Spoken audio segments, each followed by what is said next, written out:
Hello students, आज हम बात करेंगे first grade, second grade, third grade की वैकेंसीज में से हम पहले किसकी तैयारी करें, हमें इनमें से कौन सी वैकेंसी पहले देखने को मिलेगी। स्टूडेंट्स, आप सभी को पता है कि थर्ड ग्रेड किन्हीं कारणों से अभी थोड़ा लेट हो रही है या उसके अंदर कई ऐसे मुद्दे हैं जिन पर अभी चर्चा चल रही है। तो हम ये उम्मीद कर रहे हैं कि पहले हमें सेकंड ग्रेड और फर्स्ट ग्रेड ही देखने को मिलेगी। सेकंड ग्रेड की बात करें तो इसकी हम उम्मीद लगा रहे हैं कि ये सबसे पहले हमें देखने को मिलेगी और उसके बाद हमें फर्स्ट ग्रेड देखने को मिलेगी। साथ ही थर्ड ग्रेड के जितने भी ये मुद्दे चल रहे हैं, ये जैसे ही सॉल्व होंगे हमें थर्ड ग्रेड भी देखने को मिलेगी। अभी थोड़े दिनों में ही हमें बजट देखने को मिल जाएगा, तो हम एक और उम्मीद जता रहे हैं कि अगस्त सितंबर तक हमें वैकेंसीज भी देखने को मिल जाएंगे।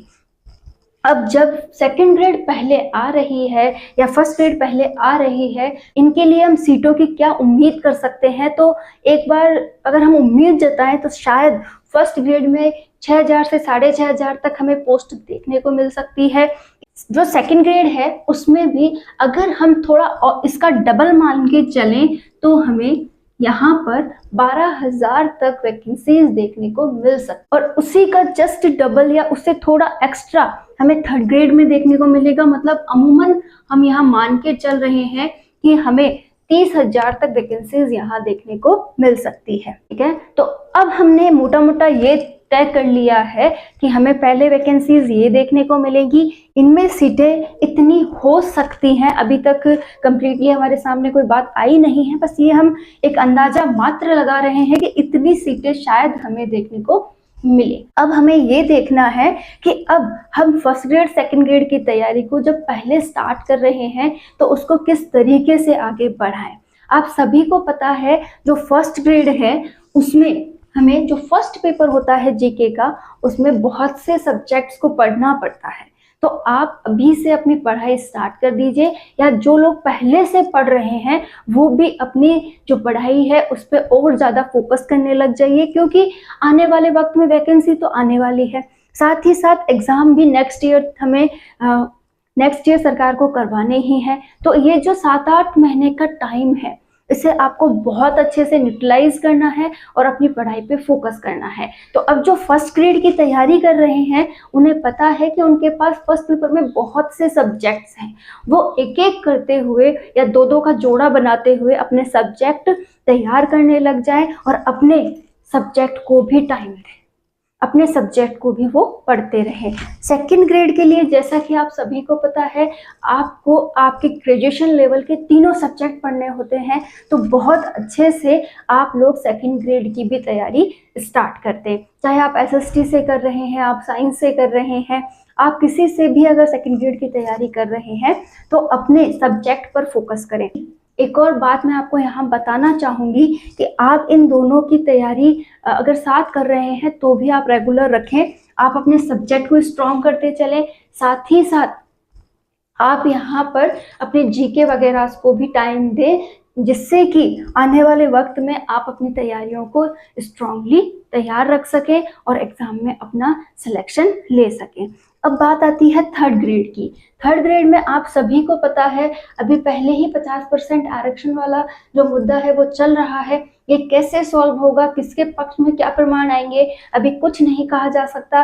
अभी रिसेंटली इस पर जो न्यूज़ आई है उसमें ये बताया गया है कि नहीं भाई, हमने तो लेवल फर्स्ट में ही ये आरक्षण दिया है, लेकिन अभी भी इसके भी कोई लिखित प्रमाण नहीं है कि टोटल रीट पर ही जो 50% आरक्षण है वो लगाया गया है या ओनली फॉर लेवल 1 पर बात की गई है। तो अभी कुछ फिक्स नहीं हुआ है।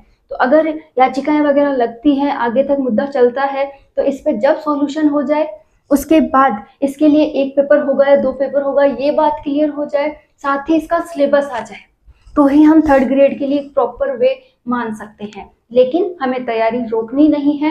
हमने जो पहले से इसका जो देखा है आज तक पैटर्न, उसके बेस पर हमें तैयारी करते रहना है।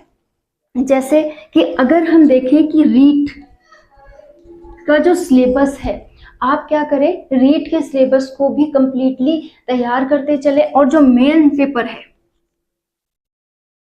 जो आपका मेन जो थर्ड ग्रेड का सिलेबस है वो, तो अगर आप माने कि 2 पेपर होंगे तो हमें ये दोनों ही परीक्षाएं देनी है, हमें दोनों को तैयार करते हुए चलना है। और अगर एक पेपर हो भी जाता है तो सिलेबस कैसा होगा उसकी भी हम यहाँ एक रूपरेखा तो बना ही सकते हैं कि जो भी सिलेबस होगा उसमें इनका टच तो जरूर होगा। जैसे यहाँ से आप ले सकते हैं राजस्थान जीके, कि आपको राजस्थान जीके कंप्लीटली तैयार कर लेना चाहिए, चाहे पेपर 1 हो चाहे पेपर 2, क्योंकि राजस्थान जीके जो है वो मेंस का हिस्सा है, वो आपके काम आ जाएगा।